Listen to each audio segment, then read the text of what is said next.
আসসালামু আলাইকুম। এইমাত্র পাওয়া বাংলাদেশের দানবীয় ঘূর্ণিঝড় এবং বজ্রবৃষ্টির আপডেটে আপনাদের স্বাগতম। আগামী ১৭ জুন বুধবার বাংলাদেশের যে সকল জেলাগুলোতে সারাদিনের আবহাওয়ার পূর্বাভাসে বজ্রবৃষ্টির একটা সম্ভাবনা রয়েছে, সে সকল জেলাগুলোর আপডেট নিউজ নিয়ে আজকের আমাদের এই ভিডিও। তো চলুন বন্ধুরা, ভিডিওটি শুরু করা যাক।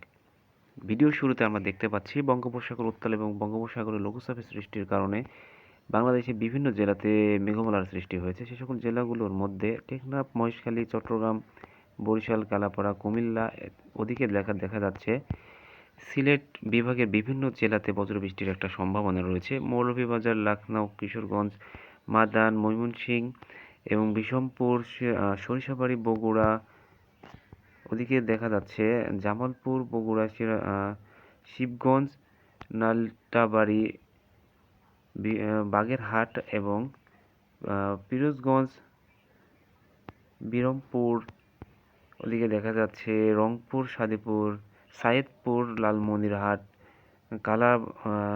কাহালোড়া এবং ঝালদীঘা, দেবীগঞ্জ, বোদা, ঠাকুরগাঁও এবং পঞ্চগড়, এই সকল জেলাগুলোতে বজ্রসহ বৃষ্টিপাতের একটা সম্ভাবনা রয়েছে আগামী ১৭ জুন বুধবার।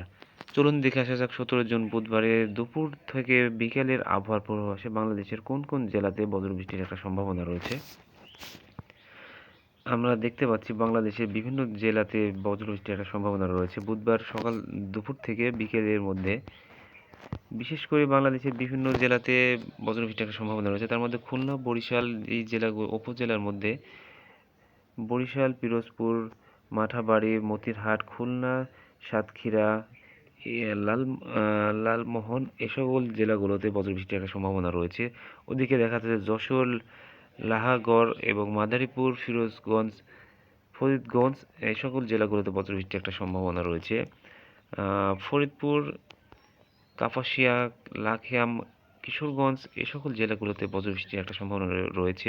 ময়মনসিংহ, মাদান, মৌলভীবাজার, সিলেট এবং তার আশেপাশের জেলাগুলোতে বজ্রবৃষ্টির একটা সম্ভাবনা রয়েছে এবং অস্থায়ীভাবে দমকা ঝড়ো হওয়া এবং বিদ্যুৎ চমকানো সহ মাঝারি থেকে ভারী বৃষ্টির সম্ভাবনা রয়েছে এবং অস্থায়ীভাবে মাঝারি থেকে ভারী বৃষ্টির সম্ভাবনা রয়েছে এবং দিনের তাপমাত্রা অপরিবর্তিত থাকতে পারে এবং রাতের তাপমাত্রা কিছুটা কমতে পারে। তো এই ছিল আগামী বুধবার ১৬ই জুন বাংলাদেশের আবহাওয়ার খবর। আমাদের সাথে থাকার জন্য আপনাদের ধন্যবাদ এবং কে কোন জেলা থেকে আমাদের এই ভিডিওটি দেখছেন, সেই জেলার অবস্থা এবং আবহাওয়ার পরিবর্তন হচ্ছে কি না সেরকম একটা তথ্য দিয়ে আমাদেরকে কমেন্টে জানান।